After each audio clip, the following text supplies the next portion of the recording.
Deputy Director at the Ministry of Energy, Dr. Robert Sogbaji, has alleged that Royal Air Maroc detained him for 2 days in an attempt to return to Ghana from Egypt after participating in the just-ended Conference of Parties. In his tweet, Dr. Sogbaji said Royal Air Maroc asked him to pay for a flight to get him home after they prevented him from going to Accra through delays. It is terrible service to passengers, especially from Black Africa. No efforts to get him to Accra on time, except for their airline, which departs in 2 days. Dr. Robert Sogbaji joins me on the line for the latest. Dr. Sogbaji, good evening. Welcome to News 9. So tell us what exactly happened. Good evening, you're listening.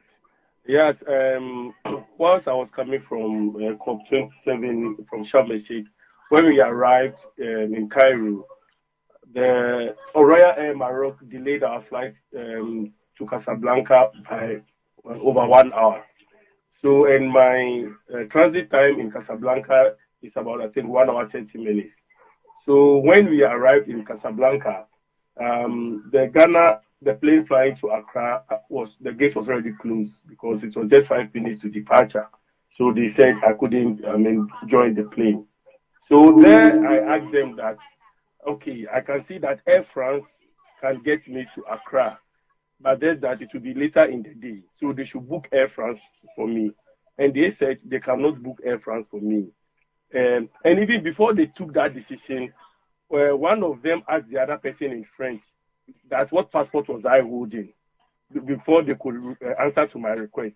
And then he asked me that he want to see my passport. So when I showed him the passport, he didn't even open it. And then just told me that they can't book Air France for me, and then ordered the other guy to print me the boarding pass, which will get me to Accra on Sunday. I wasn't happy, but I was prepared to adjust to the situation. Then they said, so they are going to give us a hotel. I've experienced a similar thing with Ethiopian Airlines, where we were sent outside to a very comfortable hotel where you could still work online and have a peace of mind to rest.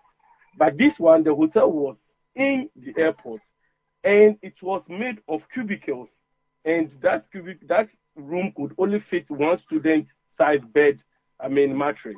Right. And yes. And then I told them that I couldn't sleep there, so I want to go to a hotel outside the airport, a comfortable hotel. I will pay for it. They said, no, I don't have visa, so I can't go out. Then I requested for my luggage. They said, no, I can't go to baggage claim because I don't have visa. And I said, no, bring the luggage to me because I need to change my clothing and everything. They said, no. So for the whole 2 days, 2 nights, including me leaving Sharm el-Sheikh on Thursday, I was wearing the same clothing till I arrived on Sunday in Accra. Right. In the evening, when we got there, I said, okay, we want to eat.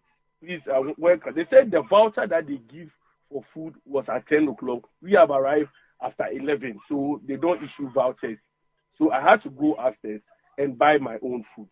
Now, the following day, all the vouchers they issue can only give you a sandwich, croissant, or a croissant, like either a sandwich or a croissant, and a Coke or a Fanta or a Sprite or water. So if you choose a Sprite or a Coke, you have to buy your own water. Right. Dr. Sogbaji, I sympathize with your ordeal, but what is your next line of action? So I have communicated to them officially, and then I want to get their feedback. And if I'm able to hear reasonable response from them and how they want to handle the situation to my satisfaction, yes, then I'll say I've made the world known, I've made Ghana known, and then those who will be traveling by that airline will be informed.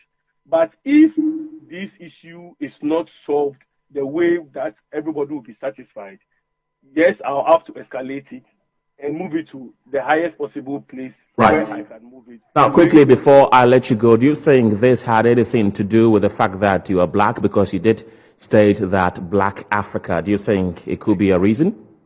Yes, because one of my colleagues, one of my friends in the United States told me that he had a similar event, but he was holding a US passport, so they moved them to other side. Other people have even written it on Twitter. When you're having European passport, UK passport, US passport, you are treated differently. When they see you having the green passport from Sub-Saharan Africa, nobody even speaks to you and say please.